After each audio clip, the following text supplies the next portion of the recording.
Mä näin, että se ovenkahva siis mieshenkilöä, joka niin kuin vaan tuijottaa. Seisoo solkkarissa ja tuijottaa suoraan tuonne makkiin. Istuuko tuossa kulmaportaalla niin kuin joku? Me ollaan saavuttu tänne Röykkä-resortille, joka on siis vanha Röykän sairaala, tuberkuloosi, parantola, toiminut myös mielisairaalana. Ja me päästään tänään tämmöiselle kierrokselle, jonka Kirsi Mäkelä meille pitää kertoa vähän paikan historiasta ja kummitteluista. Me ollaan käyty täällä teineinä monta kertaa vähän aistimassa fiiliksiä tässä ulkopuolella, mutta koskaan mä en ole astunut jalallakaan tuohon rakennukseen sisään, niin jännä nähdä millaisia fiiliksiä se tuo tullessaan. Mulla on tänään mukana kuvaamassa ystäväni Sanna, hei, hei, jonka kanssa ollaan täällä teinivuosina just käyty. Kiva, kun olet mukana. Lähdetään peremmälle. Mä oon Kirsi Mäkelä, Elämystähti on yritykseni nimi ja on tosiaan yksi yrittäjä täällä Röykkä-resortilla. Teen täällä erilaisia elämyksiä ja nyt kun olen eräopas, life coachi ja sitten teen myös näyttelijän töitä, niin sitä kaikkea mä oon yhdistänyt tänne näihin Elämystähden tuotteisiin. Ja luonnossa tietenkin mennään, mutta mitä me tehdään täällä linnassa, niin yksi suosittu tuote meillä on tämä linnakierros, mitä ajattelin, että voidaan vähän niin kuin nyt teidänkin kanssa tässä vähän kiertää tätä linnaa ja ehkä keskustellaan vähän kummituksesta tässä vaiheessa. Aivan mahtavaa. Lähdetään kierrokselle. Eli tässä nyt tultiin tähän meidän Jugendlinnan aulaa ja tämä on rakennettu 1903 ja ihan alun perin niin tämä on tehty tuberkuloosisairaalaksi tänne silloin 1900-luvun alkupuolella. Tuberkuloosi on ollut siis ainahan lähtökohtaisesti meidän keskuudessa, mutta on tämmöinen keuhkosairaus ja silloin paljon ihmisiä muutti kaupunkiin maalta ja pienempiin asuntoihin, niin se oli myös yksi syy, miksi tuberkuloosi lähti leviämään vähän niin kuin kulovalkea ja sitten tosi ikävä sairaus, ihan paljon ihmisiä menehtyi ja sitten mietittiin, että mitä Suomessa pitää tehdä ja tämä on Suomen ensimmäisiä tuberkuloosisairaaloita, mitä on perustettu. Ja täällä on sitten hoitomuotona ollut tietenkin tämä mielen rauha, mitä teille varmaan, mikä fiilis ensinnäkin teillä oli, kun te tulitte tänne alueelle? Onhan tuossa semmoinen seesteinen tunnelma tuossa pihassa semmoinen, että aika pysähtyy jotenkin. Joo, kyllä. Rauhoittava. Joo.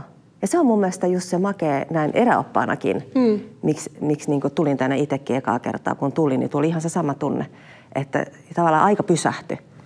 Ja tavallaan luonto pysäytti niin kuin automaattisesti. Ja se on, niin kuin, mikä varmaan tuberkuloosisairaallakin täällä on, kun täällä tulee, niin sun mieli heti rauhoittuu. Ja se on iso, tärkeä lääkemuoto ollut, kun sitä lääkkeitä siihen sairauteen ei ollut. Ja just tämä, niin tämä puhdas luonto, mistä Suomi on muutenkin kuuluisa, niin täällä se puhtaus ja se hengitysilma on paljon raikkaampi, kun ollaan täällä mäntymaisemissa ja harjun päällä. Mä odotin ehkä vähän erilaista tunnelmaa, että kun tätä paikkaa ympäröi vähän semmoinen mystinen verho tai että hirveästi on kuullut täältä kaikenlaisia tarinoita myöskin. Ja sitten mitä nyt varmaan sairastumisiin liittyy, tai liitetään usein semmoista vähän niin kuin negatiivisempaa energiaa, niin yllätyin silleen positiivisesti, että ei olekaan mitenkään hirveän painostava olo. Joo. Ei ainakaan tässä tilassa tai tuossa ulkotilassa. En tiedä, voihan se olla, että se tunnelma vaihtuu tällä tilojen kesken, mutta ei ainakaan tässä ei ole mitenkään. Joo, ja kyllä me lähdetään vähän kävelemään tänne erilaisia tunnelmia, että mitä täällä on. Täällä ehkä just saa niitä erilaisia, kun täällä on erilaisia tiloja. Tässä koko tässä alue, tämä on tosi iso alue, niin sehän taas mun mielestä ehkä hienointa myös tässä jugendtyylissä, mitä tässä nyt tullaan näkemään, että päästään ihan erilaisiin tunnelmiin. Jos me mennään nyt vaikka tänne meidän punaiseen saliin esimerkiksi, niin täällä on taas ihan erilainen, ihana tunnelma. Joo. Ehkä tässä onkin muuten aika kiva, että jos me lähdettäisiin sillä ajatuksella tässä, että minkälaisia fiiliksiä meillä tulee näissä erilaisissa tiloissa. Ja jotenkin mä itse koen tässä esimerkiksi tilassa, että on hirveän sellainen, no tietenkin varmaan tämä korkeus tekee näistä sen, että tämä jugendtyyli, että tulee sellaisia, että on hirveän kevyttä ja helppoa niin kuin olla. Kyllä. Ja sitten kun mennään tuohon meidän ihanaan autenttiseen sairaalakäytävään, mikä näkyy tässä, niin mitä halutaankin tässä niin kuin ylläpitää, että nämä on tällaisia vielä autenttisia käytäviä, että saa sitä tunnelmaa, mitä tämä on ollut. Kun tämä on ollut sitten, jos tämä on 1933 oltu tuberkuloosisairaala, niin 1930-luvun loppupuolella tämä on loppunut tuberkuloosisairaalan oleminen ja sitten tästä on tullut 50-luvulla sitten mielisairaala. Aivan. Ja siinäkin ollaan taas niin kuin sairaiden ihmisten kanssa ja niin kuin ikävissä tietenkin sairauksissa, kun tietenkin sairaalassa ollaan, mutta kyllä mä niin kuin olen aistinut, kun mä oon täällä ollut, että täällä on hirveän sellainen auttavainen ilmapiiri. Ja jos me mennään nyt ulos. Tää on niin kuin makuuhalli. Joo. Lepotila. Että tää on ollut tärkeä. Tää on ollut ihan alkuperäistuotannossa mukana ja tärkeä hoitomuotopaikka. Et toki tää on ollut silloin raakapuuta ja näitä metalleita ei täällä silloin ole ollut, mutta ne ihmiset on tuotu tuberkuloosisairauteen, niitä on tuotu tähän näin makaamaan ja ottamaan niitä hyviä ainesosia. Ja sen uskottiin, että männyt erittää semmoisia hyviä ainesosia meidän keuhkoille, että tässä ne sitten niinku parantuu ja katsoo tätä ympäristöä, niin tulee hyvä mieli. Onko täällä joskus ollut sängyt? Täällä on aikoinaan ollut, joo, nimenomaan tässä on ollut ne sängyt, missä ne on maannut. Mutta nyt me ei ole löydetty nyt mitään sellaista vanhoja sänkyjä täällä. Mä oon paljon täällä käynyt kaivelemassa kaikki että olisi löytynyt niitä sänkyjä. Mutta en mä löytänyt. Mutta mä en tiedä, onko mulla ihan joku semmoinen harhakuvitelma vai olisiko täällä ollut silloin, kun me ollaan siis ehkä 15 vuotta sitten täällä käyty kiertämässä? Ihan varmasti voi olla. Niin muistelisin, tässä olisi ollut. Niin, muistelisin, että kun tuolta ollaan vähän katseltu, niin täällä olisi ollut ne sängyt vielä tallella. Voi että. No ihan hyvin, siis täysin mahdollista. Joo. Koska täällä on kyllä löytynyt paljon vanhoja tavaroita, mutta just niin kuin niitä huonekaluja me ei ole löydetty. Jos on ollut ihanaa, että me oltaisiin saatu yksi huone niillä huonekaluilla niin kuin sisustettua. Ja tämä on niin kuin hauska, että mitä tässä kun on kuullut, että hirveän paljon ihmiset on käynyt, kun tämä on ollut pitkään yli 15 vuotta tyhjillään, että täällä ei ole ollut mitään toimintaa, niin täällä on hirveän moni nimenomaan käynyt täällä linnassa ja niin kuin säkin oot, ja vähän tutkimassa varmaan tummituksia. Kyllä. Ollaan otettu digikameralla silloin kuvia ja niitä jälkikäteen sitten selailtu, että näkyykö siellä mitään. Ja meidän kuvissa ei ole koskaan ollut mitään, mutta kuulin semmoisen yhden tarinan eräästä tuttavasta, jotka olivat kavereidensa kanssa sitten niin kuin ihan sisälle päässeet. Itse en ole ollut mukana, enkä ole harrastanut tämmöistä toimintaa, että olisin mennyt luvatta sisään, mutta että silloin olisi käynyt jotain aika hurjaakin ja että tämä tuttava olisi sen jälkeen joutunut ihan niin kuin joksikin aikaa osastolle. Okei. Että siihen liittyy ihan joku, mun mielestä se oli joku sairaala-osastokuulutus tai joku tämmöinen, että mikä olisi kuulunut, kun hän oli sisällä ja sitten oli säikähtänyt sitä ihan hirveästi. Okei, mä muistan, me käytiin täällä sen jälkeen. Siis mä muistan, että tämä on ollut sitä aikaa, kun sulla on ollut ajokortti ja mulla ei vielä ole ollut. Että siitä on oikeasti 15 vuotta, 17 vuotta aikaa, tai siis silleen paljon aikaa. Ja mä muistan, että tuolla oli silloin alakerrassa, me oltaisiin päästy kellari-ikkunasta sisään, oli semmoinen pieni ikkuna auki, mutta sitten me kuitenkin jänistettiin, että ei me sitten haluttu mennä, koska se oli semmoinen pimeä synkkä kellari ja me oltiin kahdestaan, niin me oltiin, että okei, ehkä me ei mennäkään, vaikka me ollaan niin kuin aina käyty tässä pyörimässä tässä pihalla silleen monta kertaa, että olisi siisti mennä sisään, niin ei me sitten uskallettu, että, koska toi oli jotenkin tuoreessa muistissa meidän niin kuin molemmilla toi homma. Tapaus, kyllä, niin. joo. Okei. Hei, mä en yleensä käy linnakierroksella tuolla alakerrassa, mutta nyt kun te sanoitte, koska se on ehkä sellainen paikka, missä jotenkin ehkä semmoinen tiivistyy joku semmoinen jännä fiilis, niin mitäs jos me käytäisiin nyt siellä fiilistelemässä seuraavaksi? No vaan, mulla on myös karva. Mennään ihmeessä. Tässä ottaa kaduttaa jälkikäteen, mutta mä mukaan.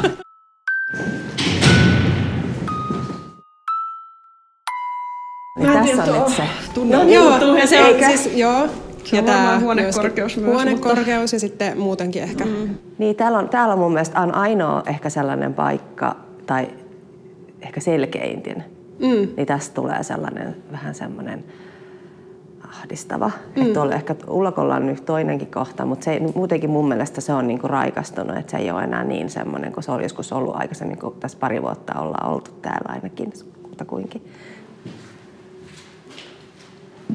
Toki täällä on niin kuin myös maata. Mä en tiedä, miten se vaikuttaa kaikkeen tähän tunnelmaan. Joo. Ja me ollaan mietitty, mitä me tänne tehtäisiin. Mutta eikö tule vähän sellainen... No mulla tulee tähän. Mulla tulee kans rintakehällä ja kurkkuun semmoinen. Joo. Ja se mullekin tulee. Joo. Et, kun täällä on siis todellakin henkiä. Ja mä en itse ole henkilökohtaisesti nähnyt, mutta tuntenut. Ja kuullut. Mutta aistin paljon. Niin se on yleensä, ne on sellaisia leikkimielisiä ehkä nämä sanotaan, jotka on nähnyt ja kuullut näitä enemmänkin, niin ne tykkää tehdä sellaisia vähän jäyniä. Et siinä on semmoinen hauska, semmoinen vivahde ehkä täällä. Mutta tää on ehkä sellainen ainoa, missä on vähän semmoinen just tää ahdistava. Vähän semmoinen painostava, joo. Että onko se sitten, että miksi täällä on tehty, vaikka sähkösokki on ollut, ja on tänä päivänäkin, sehän on hoitomuotona, mutta onhan se varmaan ollut aika raju siihen aikaan, että... Nykypäivänä niin potilaat sedatoidaan, eli siis nukutetaan tai kyllä, pistetään niin tajuttomaan tilaan ennen kuin se sähkösokkihoito aloitetaan, mutta ennen vanhaa ei ole tehty mitään, vaan että ollaan vaan annettu sitä sähköä. Niin se ei varmaan ole ollut hirveän miellyttävä ei varmasti toimenpide. Ei, nimenomaan. Ja se ehkä tässä niin aistiikin sen ihmisen ehkä semmoinen tuska tai semmoinen, mitä siinä varmasti on mielessään, että fyysisesti että henkisesti. Mutta joo, siis ihan vähän aikaa sitten niin kuulin tarinan, että täältä on nimenomaan näkee ikkunaista hahmoja. Varmaan kun tekin olette käynyt, niin on ihmisiä, kun on käynyt ulkoa, olet katsonut, niin joku saattaa olla täällä niin kuin hahmona. Ja sitten kun ihmiset ottaa kuvia, niin niissä sitten kotona saattaa löytyä siitä ikkunasta hahmo. Vaikka sä et nyt sitä näkiskään, niin sä saatat siitä kuvasta nähdä sen. Ja ihan vähän aikaa sitten kuulin yhden henkilön, joka kertoo, että hän oli myös täällä alueella varmaan samalla tavalla kuin teki. Ja tuossa meidän viereisessä talossa on se toi keltainen talo, joka tarvii selkeästi maalia ja remonttia. Niin hän kertoi, että siellä yhdessä ikkunassa, siellä ylhäällä ikkunassa, joka on edelleenkin, niin siellä oli semmoinen nainen, joka katsoi häntä ihan selkeästi. Ja sitten hän luuli, että siellä asuu joku, kunnes selvisi, että se on täysin tyhjä eikä siellä ole ketään enää, että se on niin, tarvii sen remontin. Ja sitten seuraavan kerran, kun hän tuli, niin siihen oli laitettu semmoinen laveri siihen ikkunan eteen. Ja näitä on aika paljon, että joku ihminen katsoo ikkunasta ja täällä ei asu ketään. Ja se on tosi yleistä täällä. Täällä on tosi mielenkiintoisia onkaloita. Tällaisia. Täällä on sellaisia todella jännittäviä. Ei, hell no. Heti tulee. Siis mikä on tämä tila? Se on tämmöinen, niin kuin, siellä on tämmöisiä huoneita ja se on täysin niin kuin, matala. Mä en tiedä mikä se on ollut. Siellä voitu esimerkiksi jotain ruumiita siirtää tästä paikoista toisteen tiloista, rajata. Mä oon vähän käynyt siellä seikkailemassa ja mä oon löytänyt sieltä erilaisia aarteita. Joo. Tultiin portaat ylös, koska me ei käytetä hissejä, koska meillä nämä ihanat rakkaat ystävämme, kummitukset, niin ne rakastaa tekniikkaa. Niin sen takia me käytetään hissejä. Mutta on hyvää peruskuntaa ylläpitävää toimintaa. Kyllä. Mennään seuraavaksi ullakolle. Täällä on taas sit omanlaisensa fiilis ja meillähän on nimetty täällä yksi meidän kuuluisimmasta kummituksesta on Katarina-kummitus. Joo. Ja tarina kertoo, että hän olisi hypännyt täältä omaan surmaansa täältä ullakon parvekkeelta. Joo. Ja meillä on semmoinen tunne, että se Katariina on täällä edelleenkin ja että se asuisi täällä ullakolla. Tämä on semmoinen tarina, mitä me ollaan kuultu myös jo silloin 15 vuotta sitten. Joo. Ja tämä on niinku semmoinen tarina, mitä ihmiset kertoo tosi monet ja meillä on se sama tunne. Niin se täytyy sitten olla. Näin sen täytyy sitten olla. Niin. Linnakierroksella niin täällä on joku keskustellut esimerkiksi jonkun hengen kanssa. Okei. Eli täällä on jotain muitakin, miksi niitä nyt kutsuisi, kummituksiksi. Mä sanon niitä ystäviksi. Henkiä, ystävä, joo. Niin täällä on nähty muitakin henkiä. Joo. Täällä on nähty lapsia ja miehiä ja naisia. Muun muassa yksi tarina, kun oli tässä linnakierroksella, niin sanoi, että hän keskusteli hengen kanssa ja se henki oli mies. Okei. Eli kyllä täällä jotain muitakin sitten on. Mikäs fiilis teillä on täällä? En mä tiedä, vähän ehkä semmoinen raskaampi kuin mikä oli tuolla alhaalla, mutta ei silleen niin kuin ikävällä tavalla. Niin, ei ole yhtä painostava kuin siellä kellarissa, mutta vähän semmoinen, että on jotain. Niin, Vaikea värähtely jotenkin, jotain. Tai jos jossain tilassa tunnistaa tämän tunteen, niin sulle tulee semmoinen, että onko täällä joku muu. Ja se on just se aika yleinen tunne.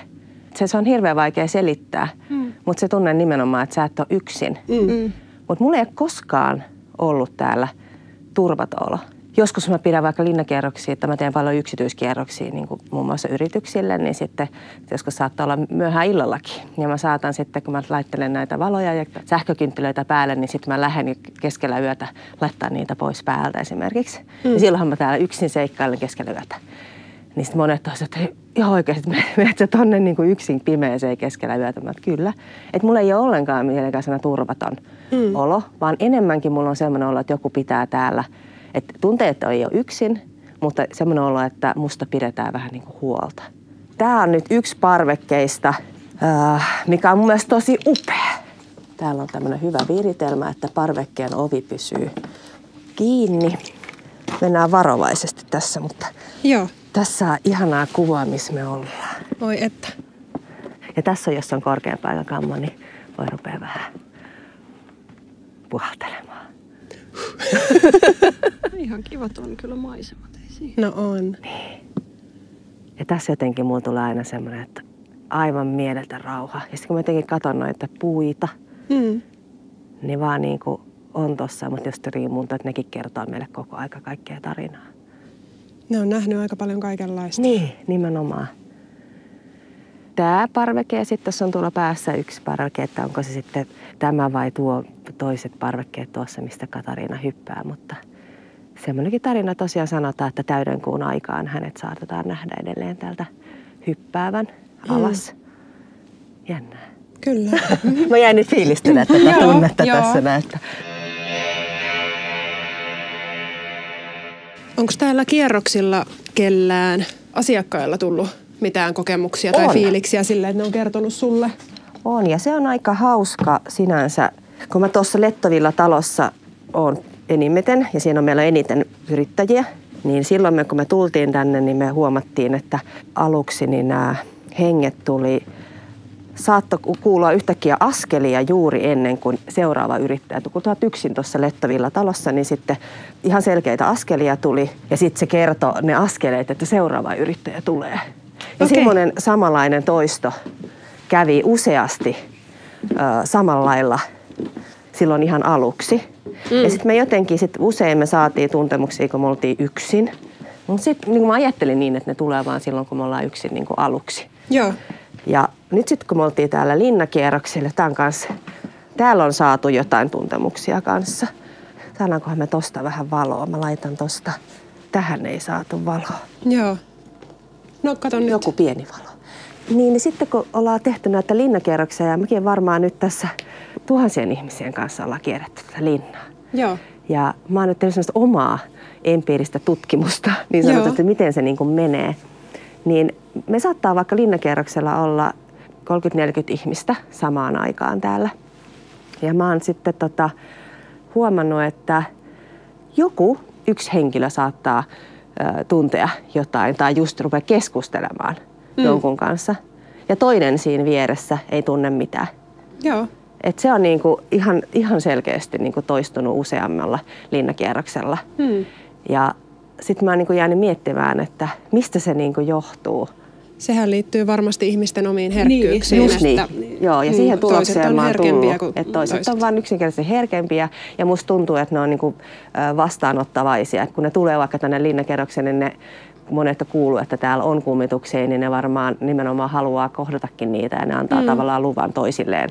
Että varmaan myös nämä henget antaa luvan tulla hänen luokseen puolin ja toisin. Kyllä, just näin. Että sitten niin kuin mä oon sanonutkin linnakierroksella, että sitten jos et saa oikeasti ole valmis kohtaamaan niitä, niin ei ne tuu. Että ei sellaista ole tullut kertaakaan, että on huomannutkin, että joskus joku on se, että ei mä en halua, niin ei niillä ole mitään hätää. Että se on mun mielestä aika ihanaa jotenkin ja lohduttavaa, että täällä kaikki pystyy olemaan. Ja sitten ne, jotka haluaa kohdata ja jutella tai miten niitä tuntemuksia tulee, niin se on mahdollista. Ja sillä ei ole väliä, kuinka paljon ihmisiä meillä on ympärillä. Sekin on mun mielestä aika niin kuin jotenkin ihanaa, että joku kertoo sitten linnakierroksen jälkeen, että tiedätkö, näin kävi. Mutta nyt me tultiin tänne meidän sairaalaosastolle ja taas niin kuin yhteen kerrokseen. No tosta ehkä ikkunasta näkyy ihanasti tätä miljöötä. Tuolla on esimerkiksi meidän toi voimalaitos näkyy tuolla perällä. Joo. Niin sielläkin jotenkin omanlaisensa tunnelma ja sen ton voimalaitoksen takana on tällainen krematorio edelleenkin. Ja mä en ole siellä. Mä nyt vasta niinku, ei kauan, mä hoksasin, että meillä on se, että se oli just nimenomaan tossa, niin mä ajattelin, että ensi kesänä niin menee vähän sinne fiilistelemään.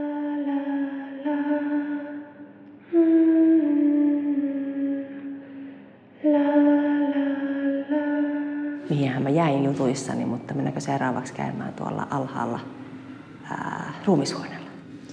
No joo. Mennään vaan. Onhan täällä valtava määrä tosiaan ihmisiä menehtynyt. Joo. Ja jostain luin, että kerran tunnissa muun muassa joku menehtyi tuberkuloosiin. Että se on niin kuin valtava määrä niitä ihmisiä. Ja kun ne on ollut just työikäisiä ja lapsia aika paljon se sairaus kohdannut, niin se on ollut hurjaa aikaa. Mutta mennään tänne kellariin.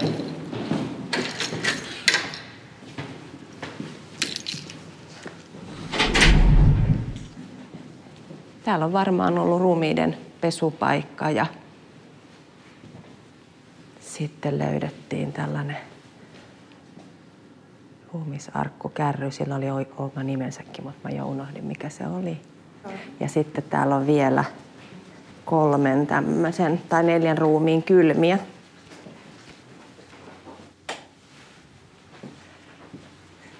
Se on jotenkin pysäyttävä. On. Kuvastaa paljon tätä elämää totta kai täälläkin. Mutta en mä tiedä, mikä fiilis teillä tulee tässä. No mulla ei ole mitenkään hirveän ahdistava fiilis ainakaan, että vähän tuli ehkä semmoinen niinku surullinen. Niin. Mutta ei mitenkään semmoinen painostava. Mutta se saattaa johtua myös ihan siitä, että tietää vaikka tämän tilan historiasta ja mitä täällä on tapahtunut, että johtuu mistä johtuu, mutta vähän just ehkä semmoinen haikea, surullinen. Mutta ei huono. Niin, silloin kun tultiin tänne, niin ehkä tuli tuossa niin pikkasen se tunne, mutta ei yhtään samalla tavalla kuin siellä niissä sähkösokkihoitohuoneissa. Niin niistä tuli se tosi semmoinen painostava, että ehkä semmoinen, just niin kuin sanoit, surullinen, semmoinen vähän niin kuin semmoinen kurja. Niin, tiedä, mikä tuntuu myös vähän semmoisena fyysisenä tunteena. Mutta. Niin, kyllä, just näin. Sitten jotenkin mulla tulee semmoinen toivokin. En mä tiedä, missä semmoinen niin kuin jotenkin, vaikka niin kuin se just se suru ja semmoinen ikävyys, mutta sitten sellainen kyllähän siihen liittyy uskoja. Kuolemaan myös paljon semmoisia positiivisia asioita, varsinkin jos alla on niin kuin kovaa sairastelua tai pahaa oloa, niin sitten tavallaan miten pääsee siitä irti ja eteenpäin, niin onhan se ihan valoisa asia myöskin. Niin. Osa elämää. Niin. Mitä te muuten ihan mielenkiinnolla, mitä tapahtuu teidän mielestä kuoleman jälkeen? Tämä on kiva, kun sä kysyt, koska mä kysyn jokaiselta mun vieraalta samaa aina viimeisenä. Mutta mä uskon sielunkiertoon ja siihen, että meillä on niin kuin jokaisesta elämästä jotain opittavaa ja niin kauan me täällä käydään opiskelemassa ja opettelemassa, kunnes sitten ollaan NS-valmiita. Mutta mä en myöskään usko siihen, että hyvin harva on varmaan koskaan valmistunut. Että mä näen, että on niin valtavasti opittavaa, että tavallaan se valaistuminen tai mitä vaikka buddhismissa on, niin mä ehkä näen, että lopulta voi olla jotain sellaista, että sitten ei tarvitse enää tulla opettelemaan, mutta se on pitkä tie ja meillä on lukuisia elämiä täällä kuljettavana. Niin. Mitä sä uskot? No joo, mä itse asiassa uskon tuohon ihan samaa. Joo. Ja jotenkin se on mun mielestä hirveän semmoinen lohduttavakin ajatus ja se, että me itsekin niinku, että kun me ei olla koskaan valmiita ja aina me kehitetään ja mä kans uskon, että meillä on aina sillä oma niinku se sielun kuva, tehtävä, mitä meidän pitää tehdä. Ja sitten kun me ollaan löydetty ja oivallettu se, niin sitten me päästään kohti seuraavaa. Ja se on jotenkin mun mielestä, että mä niin kuin en näe kuolemaa. Onhan se niin kuin pelottava ajatus. Ehkä se on enemmän pelottava ajatus, että mitä mun vaikka lapset tai mun perhe ja sen jälkeen kun menee, että miten kaikki menee eteenpäin näin. Mutta se on tärkeä osa elämää. Se on myös hirveän, niin kuin, siinä tulee se toivo ja lohtu, mitä ehkä muun tulee tässä myös se tunne. Ja ne saattaa nimenomaan nämä henget tulla, jotkut saa jäädä vielä tänne ja saattaa tulla sitten moikkaamaan. Joo. Täälläkin on tullut tilanne, missä asiakasta on itse asiassa halattu. Joo. Tässä kohtaa. Ja täällä on tullut niin kuin tekniikkaan sellaisia erilaisia. Pitäisikö meidän mennä tätä kautta? Tuolla on mennään sellainen hirveän mielenkiintoinen huone. Niin tekniikkaan on tullut erilaisia viestejä. Joo. Ja mulla oli yksi työharjoittelija kerran täällä, niin hän kuvaili omaa videoa, mitä me puhuttiin, niin yhtäkkiä siihen tuli englanninkielistä tekstiä. Aha. Jostain syystä. Ja sitten me jäätiin miettimään, että miksi siihen tuli englanninkielinen. Joo. Ja sitten mä jotenkin hoksasinkin, että hetkinen, että tämähän on ollut vastaanottokeskuksena vuoden verran. Eikä? Joo. Meni ihan kylmät väreet. Niin sehän varmaan toi nimenomaan sitten sieltä, Joo. koska mä oon kuullut sitten myöhemmin tarinoita, että kyllähän silloinkin on tullut kuolemaa. Niin ties vaikka nimenomaan joku sitten sieltä tullut. Tässäkin on aika jännä tunne. Ja se on varmaan totta kai taas varmaan tämä matala. Nimenomaan tämä on taas matalempi ja sitten tässä on jotenkin niin liilinen tämä ympäristö. Upeita nuo vanhat radiot. Joo. Me ollaan tekemässä Saima Harmajan niin sanottua sviittiä tänne, mitkä me ollaan entisöimässä sitä, että ollaan otettu sitten toi muovimatto pois ja sitten mitä sieltä on alta tullut ja sitten just nämä seinät on parannettu ja näin ja siinä on oma parveke ja siihen sitten, kun Saima Harmaja on siis tämmöinen nuori runoilija, joka on ollut täällä tuberkuloosisairaalan aikaan hoidossa. Joo. Ja hän menehtyi siihen tuberkuloosiin tosi nuorella iällä. Onko sä huomannut, että kuuluuko tää koko ajan joku semmoinen pieni taustanapsuminen tai joku semmoinen rullaava ääni tai jotain? Kuuluuko tänne yläkerrasta äänet? Koska Hauskaa, että sä sanoit, koska mä en itse kuule, mutta mulla on ollut asiakkaita linnakierroksella, jotka sanoo, että he kuulee semmoiset ihan kuin jotain rullaa vedettäisiin. Siis kun me oltiin siellä, missä oli ne ruumiitten säilytyspaikat, niin kun me seisottiin siellä, te keskustelitte sit kuoleman jälkeisestä elämästä, niin mä kuuntelin koko ajan, että jotain rullaa tuolla viereisessä huoneessa, että tulee niin rullaavat äänet ja sitten kuuluu ihan semmoiset 2-3 niin askeleen pari semmoista hyvin hiljasta. Tarkoitatko sä niin jotain tavallaan kärryjä? Joo, siis ruumiitahan varmaan on semmoisilla siirreilty, että olisiko se niin kaikuja sieltä? Niin. Joo, ja mä en kuule sitä. Mä en kuullut myöskään tuolla. Okei, kun mä ajattelin, että pakkohan teidänkin oli huomaa, mutta en mä sano tästä aikaisemmin mitään. Mutta siis joo, ja sitten jotenkin koko ajan vähän semmoista napsumista, että kun sitten seisotte äsken tossa, niin mä katsoin koko ajan tuonne käytävään, koska mun mielestä sieltä niin jotain semmoista pientä napsetta kuuluu. Joo, ja sä oot nimenomaan tällaisia tuntemuksia on tullut. Joo. Aika hauska. Joo. Ja sitten näitä askeleita, se on hirveän yleinen. Ja ne mä oon kuullut itsekin. Jopa niin voimakkaana, että se on hämmentävää, kuinka voimakkaat ne askeleet on, kun ei siinä ole mitään epäselvyyttä. Mutta sitten se tuntuu niin hassulta, kun se on niin selkeä. Niin. No, jos me mennään tästä, mennään tuonne Lettavillaan seuraavaksi. Siellä meillä on, kun meillä on tosiaan siellä sit eri yrittäjiä, meillä on kirjanpitäjä, joka on minunkin kirjanpitäjä, niin hän on kuullut tosi paljon erilaisia, nimenomaan näitä askelia. Sitten kuuluu sellaista avainten kilinää siellä, että katsotaan nyt mitä te tunnette.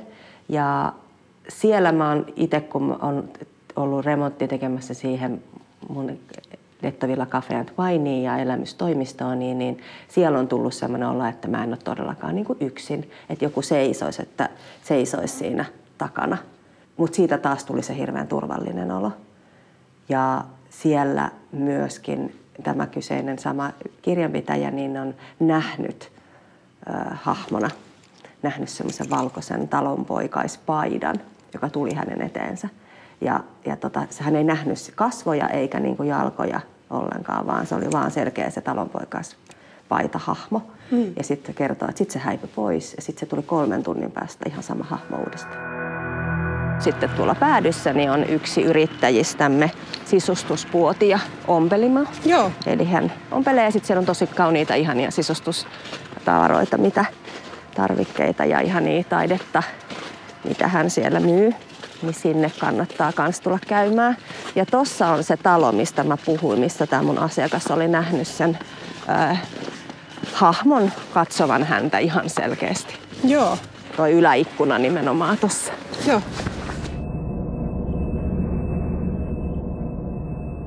Tässä meillä Titan ihana putiikki, eli hän tuo erilaisia tällaisia kierrätettyjä vaatteita. Hän tosi tarkkaan itse etsii ja mitä ottaa. Että tosi hyviä laadukkaita vaatteita on ostanut vallan nahkakenkiä. Itse asiassa tämänkin ostin siihen häneltä. Oi, se on hieno. Kiva, että meillä on molemmilla tämä karvateema tänään.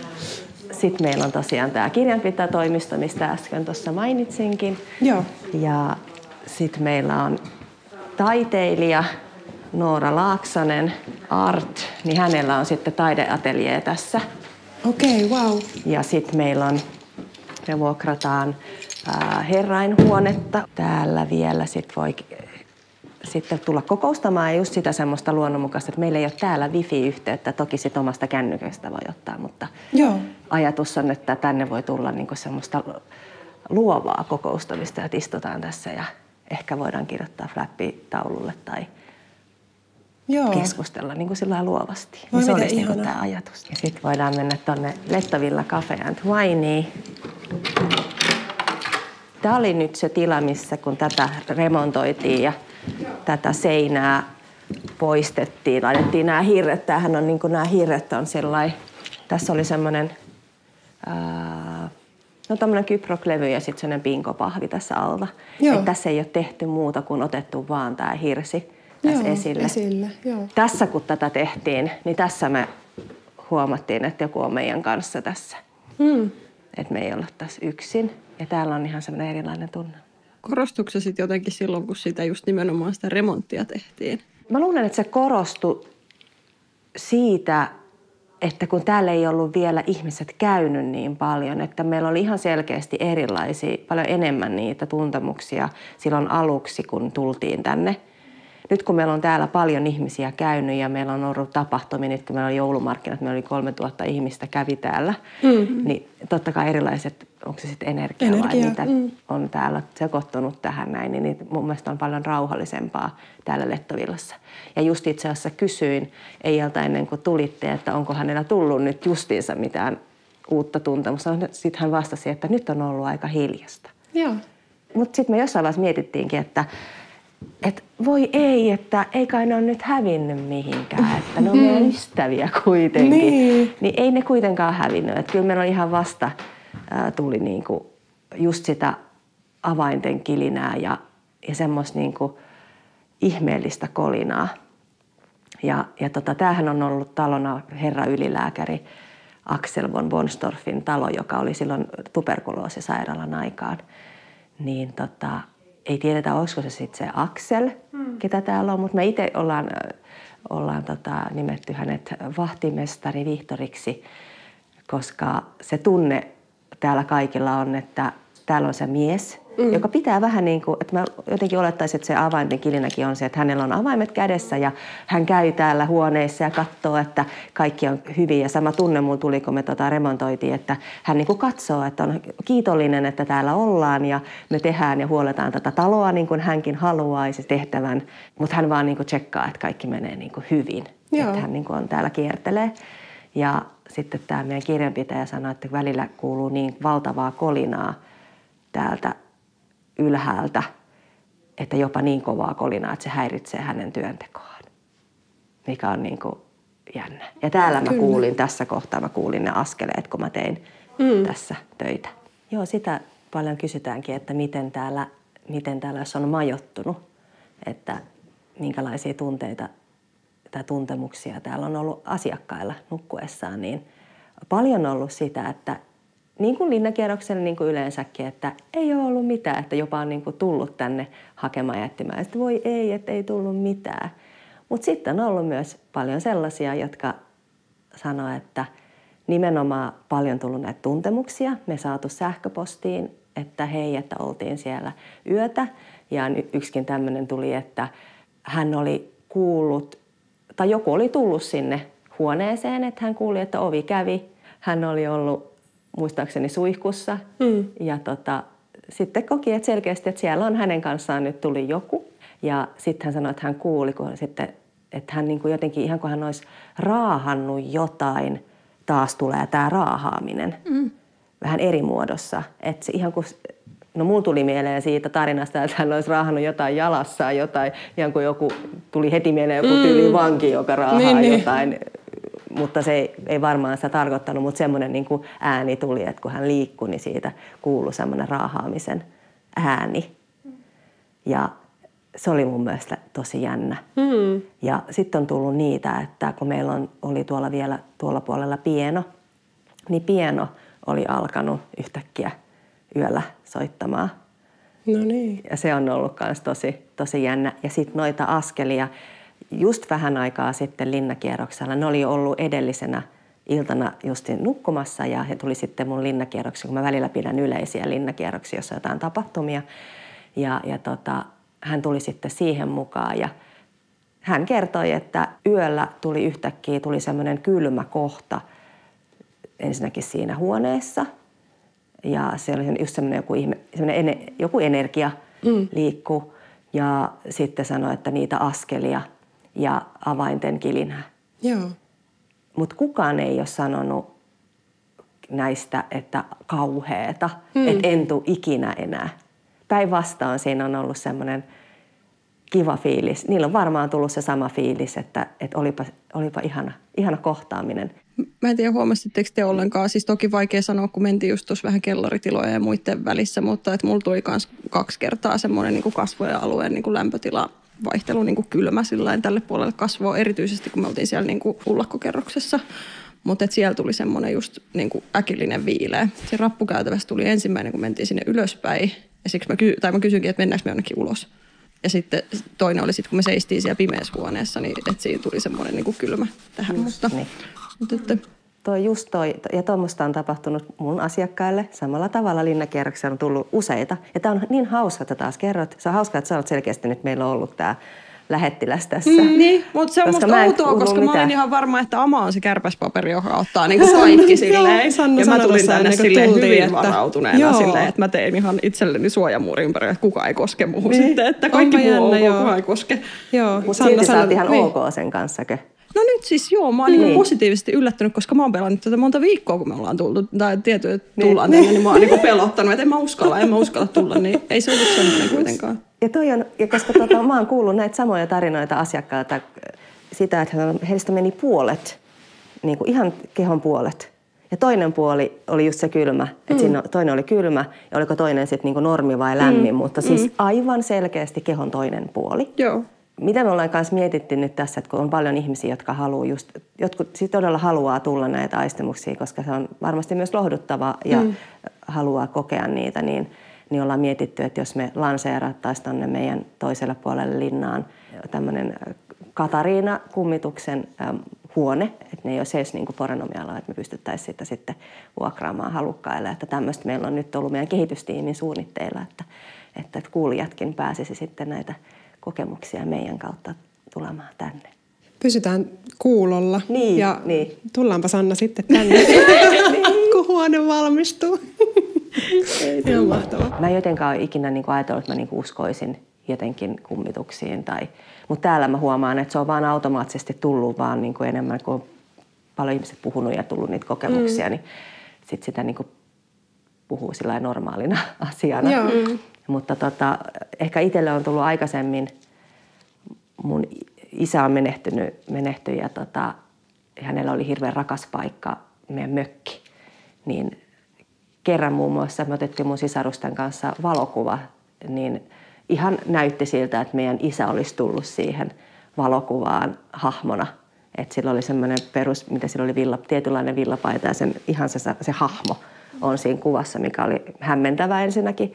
Ja sitten mä, kun näyttelen myös, niin me pidettiin paljon teatterin karonkkaa meidän mökillä ja sitten yhtenä teatteri Prokkiksen karonkassa niin mun vastanäyttelijät 2 kappaletta kertoi, että he olivat niin kuin jutelleet mun isän kanssa meidän laiturilla ja kertoi mitä he olivat sanoneet ja sitten miten hän niin kuin oli puhuttanut. Hän oli hirveän auttavainen ja halusi jotenkin, heillä oli sen harmillinen mieli, niin siitä he olivat keskustelleet ja kuulemma pitkät pätkät ja kertoi sitten meille terveisiä sitä kautta. Ja se oli mun mielestä hirveän hämmentävää. Ja sitten millä tavalla he kertoi, millä tavalla mun isä puhui, niin se puhui just niitä asioita, mitä mun isä olisi voinut sanoa, millä sanoin, niin kuin, mikä oli mun mielestä hämmentävää. Ja yhden kerran olen mun ystävän mökillä, joka on tuolla pohjoisessa päin, niin siellä on myös tämmöinen tosi vanha talo. Niin mä olin yksin siellä vanhassa saunassa. Niin kun mä pesin hiuksiani, siinä saunassa oli ikkuna, tai siis peili. Niin siinä yhtäkkiä sen peilistä näkyi mun selän takana semmoinen vanha nainen, että se seisoi tässä näin. Ja se oli ehkä mun ainoa semmoinen todella pelottava tunne, koska se nainen ei tietenkään tehnyt mitään, mutta hän oli semmoinen vanha ja ehkä semmoisen, hän oli vähän semmoinen, että se ei hänellä ollut varmaan hirveän tyytyväinen. Tai semmoinen tunne mulla tuli, että se ei tykännyt, että mä olen siinä hänen tavallaan tilassa. Okay. Ja kyllä mulla siinä tuli äkkiä pois, mutta ja sielläkin mä näin, kun ovi sitten, täälläkin on siis tapahtunut, että ovi on saattanut aueta. Mä en ole itse nähnyt, mutta yrittäjät on tässä nähnyt, että se ovi on vaan auennut. Niin sielläkin näin, että se ovi aukesi ja se oli sellainen vieteriovi, että se ei mitenkään voi minkään tuulen mukaan aueta. Että kuuluu vaan ja ovi auki ja sitten se pamahti kiinni. Ja tällaisia. Ja ehkä vielä yksi voimakas oli sellainen, kun mun veljen edesmennyt vaimo kuoli tsunamissa ikävästi. Ja oli mun veli ja hänen vaimonsa oli siellä ja että hänen vaimonsa oli mulle kuin sisko, että oltiin paljon, hän oli koko mun nuoruuden ja vaikka lapsuuden ja hän jeesasi mulle paljon asioita kuin mitä nuoren ihmisen elämässä oli. Ja me oltiin viettämässä uutta vuotta, oltiin tietenkin suruaikaa siinä, kun häntä ei vielä löytynyt silloin uutena vuotena ja sitten mietin, että voinko mä lähteä sinne viettää uutta vuotta pohjoiseen. Ja sitten mun veli, joka menetti vaimonsa, niin sanoi, että totta kai sä lähdet, että ihan turhaa täällä niin kuin suretaan ja odotetaan paikoillaan, vaan meidän pitää kuitenkin silti jatkaa meidän elämää. Ja lähdettiin, oliko se leville ja nukuttiin yö siellä puolessa välissä. Ja mut herätettiin yöllä sillain, että mä olin täysin syvässä unessa ja yhtäkkiä mut herätettiin ihan kun mä en olisi nukkunut sekuntiikaan. Mä olin täysin valveilla ja mun eteen tuli sellainen musta kaapu. Ja se ei ollut millään tavalla pelottava, vaikka se oli täysin musta. Ja sitten kun mä siirsin mun katsetta, niin se kaapu siirtyi mun katseen mukana toiseen kohtaan. Ja siitä tuli semmoinen olo, että pidä mun veljestä huolta. Ja sitten se häipyi. Ei mennyt kauaakaan, kun sitten tosiaan, tai meni jonkin aikaa, mutta selvisi, että hän oli siis menehtynyt. Siellä hänet löydettiin sitten. Mutta se oli hirveän voimakas. Että se on ehkä se mun kaikkein voimakkain kokemus tämmöisestä. Ja se oli hirveän turvallinen. Se oli niin hyvä, tavallaan se oli niin rakkaudellinen se tunne, mitä siitä tuli, että mä niin kuin mä muistan, että mä yritin saada häntä takaisin. Että niin kuin jotenkin kertoa. Se on hirveän vaikea selittää, että se oli niin selkeä. Mä niin kuin ymmärrän, että mä en muista, kerroinko mä sulle siitä, kun siis mun mummo kuoli 1,5 vuotta sitten suurin piirtein. Ja mä tosi pitkään näin hänestä niin kuin melkein joka yö niin kuin semmoisia painajaismaisia unia. Yhdessä unessa sitten, se oli vielä kun me asuttiin meidän edellisessä kämpässä, että se oli jotain viime kevättä. Ja se on niin kuin viimeisen uni, mitä mä oon hänestä nähnyt. Ja mä siinä unessa sanoin niin kuin Muorille, että jos sä niin kuin käyt täällä mun luona, niin että anna mulle joku merkki. Me sovittiin se, että hän taputtaa mua pari kertaa vasemman jalan niin kuin tonne taipeeseen. Ja mä heräsin siitä ihan silleen kunnolla, join vettä, otin nuuskan, olin silleen, että en niin kuin meinaa saada unta. Ja sitten mä tunsin sen, kun hän niin kuin taputti sitä mun jalkaa. Ihan semmoinen todella selkeä 3 kertaa taputti rauhallisesti. Ja sitten tuli just semmoinen niin kuin tosi lämmin olo. Mua ei niinku pelottanut yhtään, mutta siis, siitä tuli just semmoinen lämmin olo. Ja mä olin se, että täällä niinku lähe, että eihän tää ollut viimeinen kerta, kun mä niinku tunnen hänet. Mutta sen jälkeen mä en ole nähnyt niinku yhtäkään unta enää tai mitään. En ole niinku aistinut sitä hänen olemistaan millään tapaa. Ehkä se sitten tuli sanomaan, että nyt hän jättää niinku mut. Se oli merkki, että se oli hän, joka on ollut mun niinku unissa ja tuntunut siltä, että se on niinku täällä. Mutta nyt hän niinku jatkaa jonnekin muualle. Niin. Siis mä oon miettinyt sitä, että no ehkä hän menehtyi siinä hetkessä siinä. Että jos ajattelee, että oltiin 30. päivä liikenteessä varmaankin ja 26. päivä tapahtui 4 päivää sen jälkeen.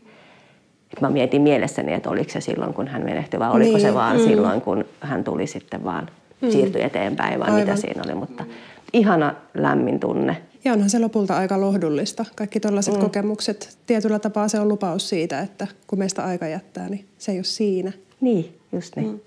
Just niin.